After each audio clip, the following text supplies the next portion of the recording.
Kementerian Pertahanan Nasional Taiwan menyatakan tanggal 14 bahwa tentara Tiongkok mengirim 8 pesawat militer dan 4 kapal tempur untuk mengusik Taiwan. Salah satu pesawat anti kapal selam Z-9 menerobos zona udara barat daya Taiwan.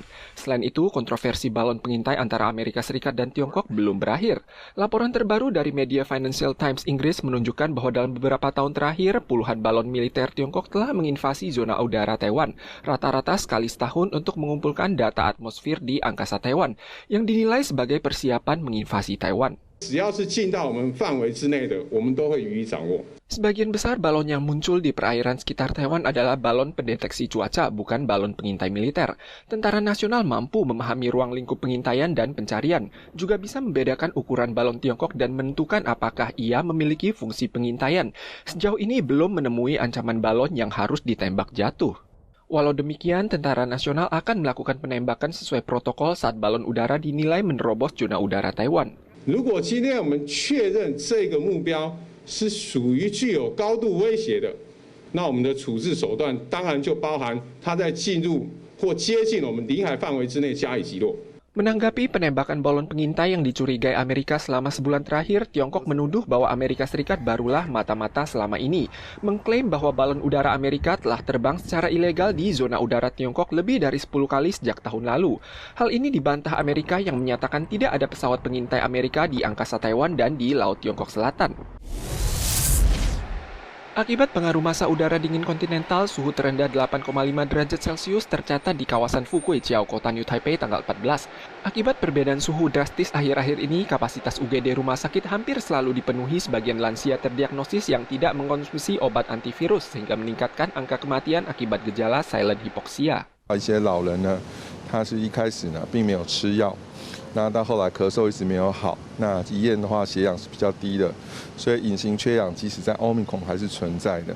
Tak hanya UGD yang penuh, jumlah kematian akibat pandemi juga tinggi, rumah duka juga menghadapi masalah kekurangan ruang pendingin.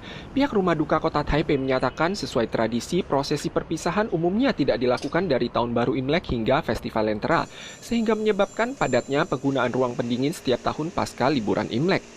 Dokter mengingatkan walau mandat masker dalam ruangan dicabut tanggal 20 Senin depan, situasi pandemi masih belum berakhir. Pandemi diprediksi baru akan mencapai titik rendah pada akhir Maret. Langkah pencegahan pandemi tetap tidak boleh lengah.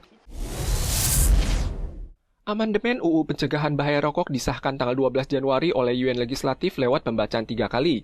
Memperluas cakupan zona bebas rokok meliputi perguruan tinggi dan universitas, taman kanak-kanak, pusat penitipan anak, dan institusi layanan penitipan anak berbasis rumah. Bar dan klub malam juga dilarang merokok di dalam ruangan jika tidak memiliki ventilasi dan ruang merokok terpisah. Setelah RUU diumumkan oleh Presiden, UN Eksekutif akan menetapkan tanggal pelaksanaannya.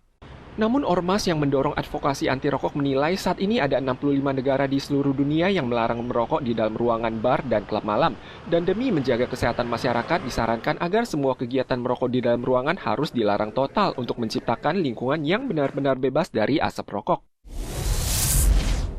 Akibat runtuhnya bangunan berskala besar di Turki, otoritas Turki mulai melacak kontraktor yang terlibat dalam korupsi materi bangunan.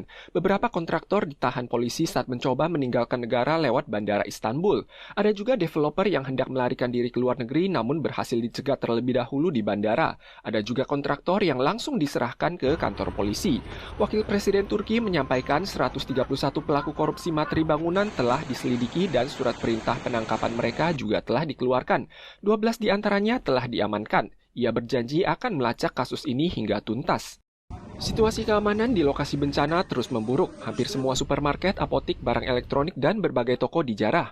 Pemilik toko hanya bisa pasrah sambil mengemas barang-barang sisa ke atas truk. Kasus semacam ini juga memperburuk kondisi xenofobia. Banyak korban menuduh para penjarah adalah imigran Suriah dan Afghanistan. Pihak berwenang akhir-akhir ini mengirim polisi dan tentara tambahan yang berpatroli di jalan untuk mencegah timbulnya huru-hara. Banyak rumah korban bencana roboh, barang berharganya hilang, dan bantuan pemerintah tak kunjung tiba. Mereka pun tak berdaya. Meski pihak berwenang mengirim tim psikoterapi ke lokasi bencana, emosi para korban yang merasa tidak puas terus berkobar saat meratapi nasib mereka di masa mendatang.